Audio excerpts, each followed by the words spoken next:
Hey guys, thank you so much for stopping by my channel. So today is going to be a little bit different of a video because usually I'm sitting and speaking with you guys, but as you can see, I'm in my kitchen right now. And that is because I wanted to do this video today. I just don't think I'm going to have time to like sit down later and do this video. But I really wanted to get out to you guys today just because this video has been requested by a lot of you guys for a long time and I've been meaning to do it for a while. That is why I want to get it out today. So yeah, as you can see, I'm in my kitchen, but I wanted to discuss the case of Caylee and Caylee Anthony today. Do my little introduction first before I get into the case. If you are new here, my name is Hilary. I'm a medium and a psychic, as well as a podcast host to the podcast called Macabre Mediums Podcast, where my co-host Caylee and I talk about same type of thing, like true crime cases and missing people cases and murder cases on the podcast. She's also a psychic and a medium, so we both do the whole case together and we give our impressions and what we pick up from spirit in regards to the cases. So I sort of do the same thing on my channel here. Well, I do the same thing on my channel. I do missing person cases and true crime, and I use my abilities to give the victims of these cases a voice, and that is just one of my purposes here on earth. And I know this because my spirit guides that I have connected with or connect with on a daily basis have told me that is one of my purposes here. That's pretty much why I have this channel. Like I said, if you're new and you want to see more of my content, hit the like, subscribe, follow, all that good stuff, and I'll get right into the case. This is a really heavy one. This is also probably why I was, most of them are heavy, but I was really avoiding this one because it's extremely heavy, as we all know. I think all of us have heard of the Caylee and Caylee Anthony cases, so it's nothing new to anybody, right? And I did know quite a bit about this case because how could you not? Like, you'd be living in like, I don't know, a box or something if you didn't know about this case. But if you don't know, I'm going to read a bit of the description or just to refresh some of you guys about this case. So the little girl's name is Caylee Anthony. She was born on August 9th, 2005, and she passed away in 2008. She was an American girl who lived in Orlando, Florida, with her mother, Casey Marie Anthony, who was born on March 19th, 1986, and her maternal grandparents, George and Cindy Anthony.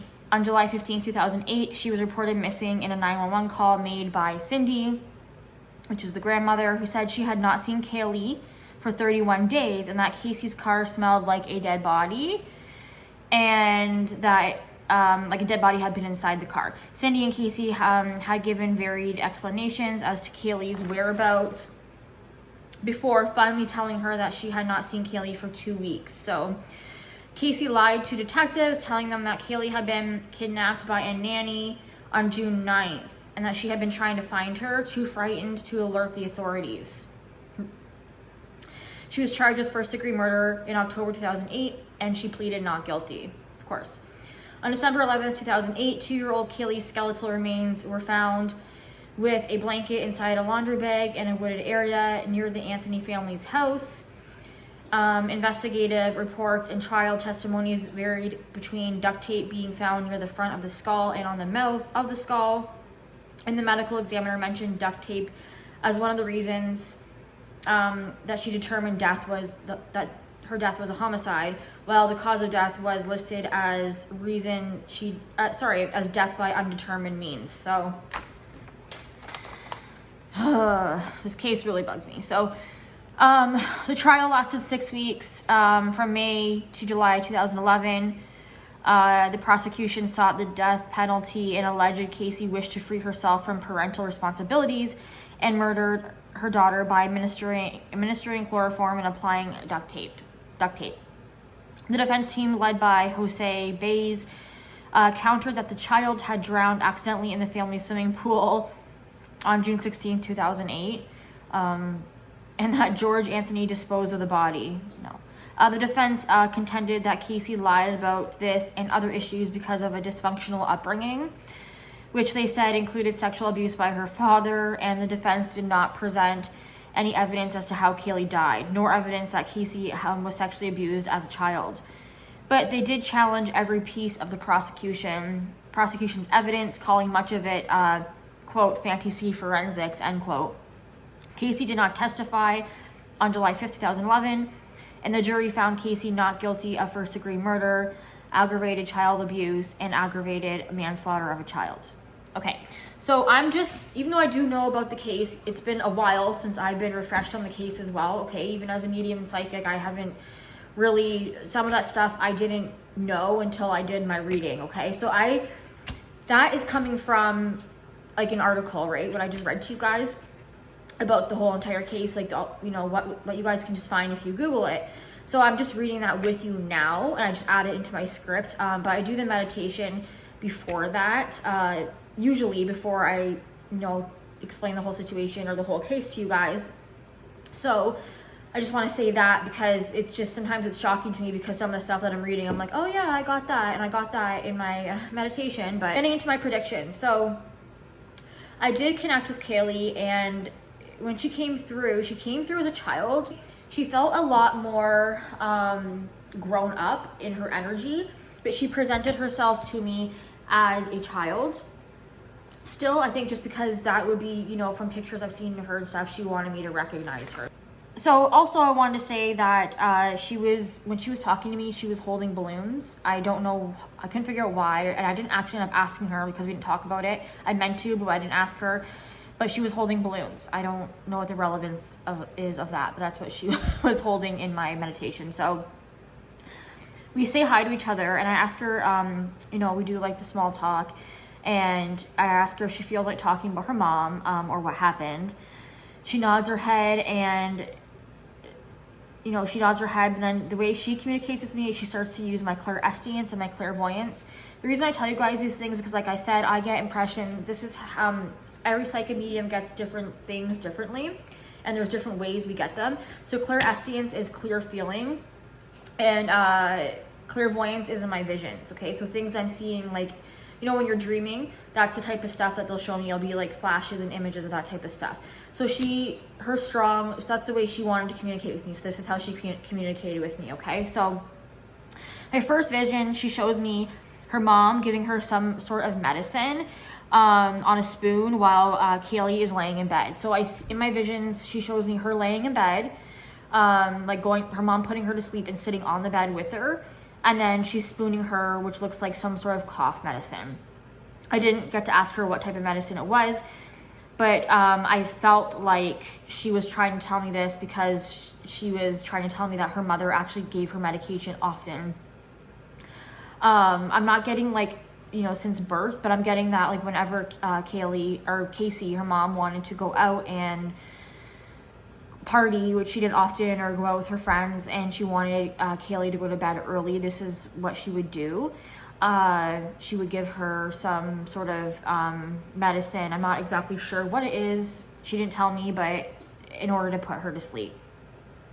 So in the next vision I have, I see Caylee jumping on a bed by herself in a room, and the room just has white walls and a big bed in it.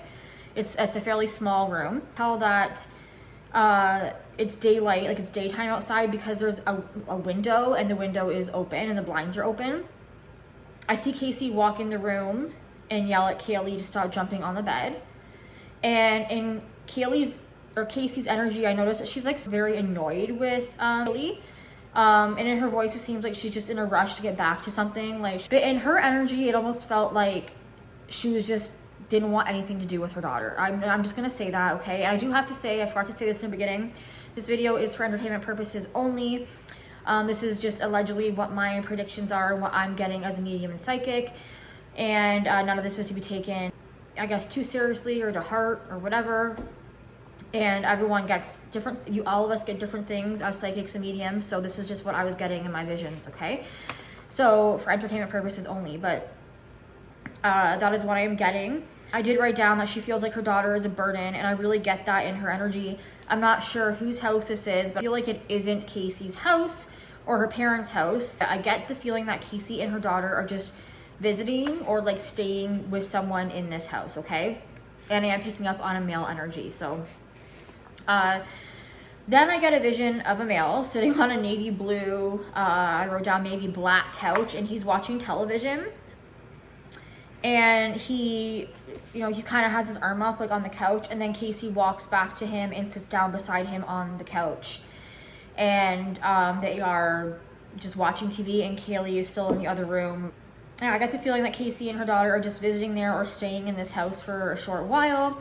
I then get a vision of a male, I already said that. And then I do feel like these Casey and this male have an intimate relationship, like I said, because his arm is around her. And then she leaves Caylee to play by herself and then tells her to be quiet. So then it flashes, the next vision I get, sorry, that's too close. The next vision I get is of,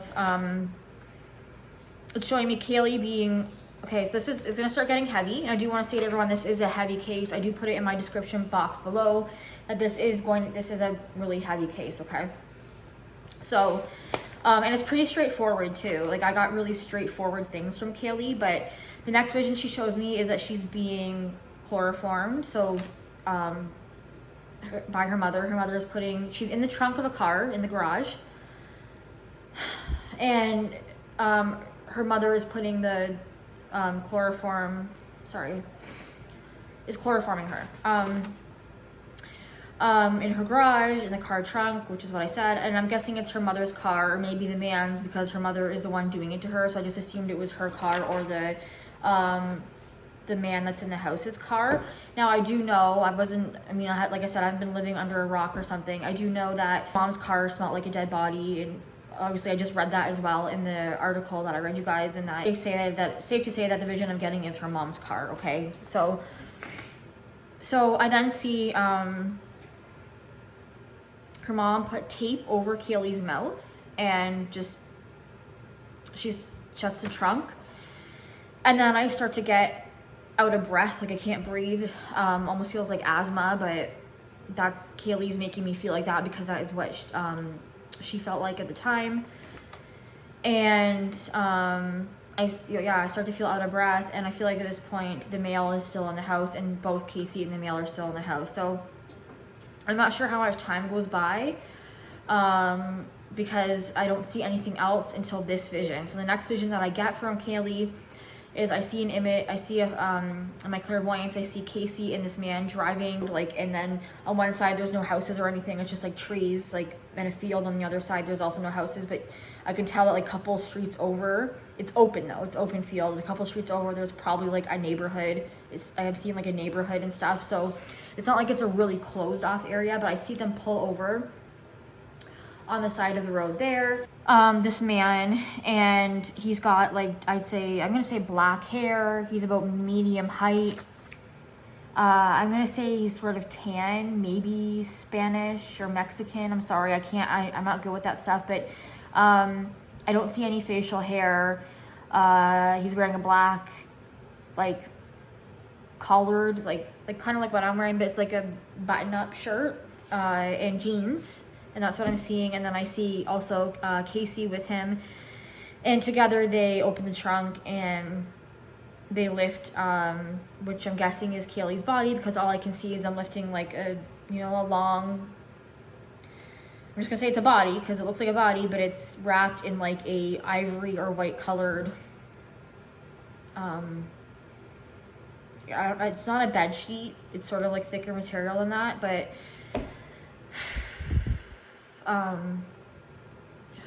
yeah, sorry. So that's what I'm seeing. Yeah, I wrote down cloth. So then this vision ends. And also I wanted to say that it looks like the sun is starting to set in the sky, so I'm guessing it's like evening or late afternoon when they take her body out of the car. So this vision ends. That's all she shows me. And then Caylee does begin to use clairaudience with me. So clairaudience is when you're hearing, when I'm starting to get messages from her, like speaking to me, okay, through my thoughts. She tells me she forgives her mom, even though her mom never wanted her to begin with. Caylee says she did know something was wrong when her mom stopped playing with her. She said she doesn't know how long before passing when her mother stopped playing with her, but she just knows that, because she was so little, she says, but she knows that there was something wrong because her mother did stop playing with her. So She tells me that her grandparents spoiled her and loved her very much, and that they were the ones who actually watched her the most. And she says that she does check in on them on the other side often, which is really, really sweet. And then she said that her grandfather does talk with her often. She said especially at night, and sometimes, and she says a few times he's even seen her, like she's appeared to him as well. And she was really, really close with her grandparents, okay? So I'm getting especially her grandmother, like both of them she was really close with, but I feel like her grandfather had a much harder time than the grandmother did. They both had a really difficult time. Like, they loved this little girl like she was their own.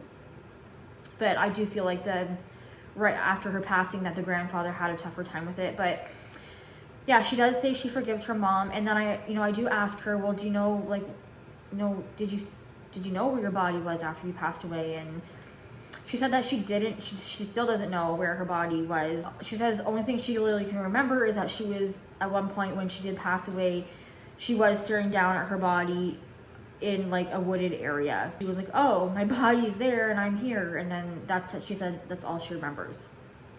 She is happy on the other side, which is amazing. That's all I really got, you guys, for this one. Anyways, that one was requested by a lot of you, so I could give you some clarification and some closure about this poor little girl, beautiful little girl. I'll see you guys in my next video.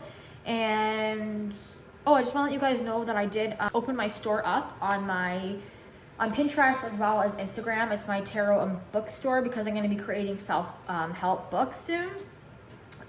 Just because I get asked so many questions by people. I feel like I'm always repeating myself. So I wanted to create some books, just because there's not a lot of help out there, to be quite honest, with a lot of the spiritual things people are asking me, there's definitely help out there in books, but I wanted to make like short form, to the point, specific books for people on things like meditation and connecting with your spirit guides and stuff like that. And I'm sweating because my oven is on and I'm cooking chicken fingers for the kids, so I apologize for that. But yeah, so I'm going to be making books. I opened a bookstore on Pinterest. It's called the Book and Tarot Shop. I made it really, really simple, and it's called on Instagram as well. But I'm going to go and feed my kids, and I will see you guys in my next video. Bye, everybody.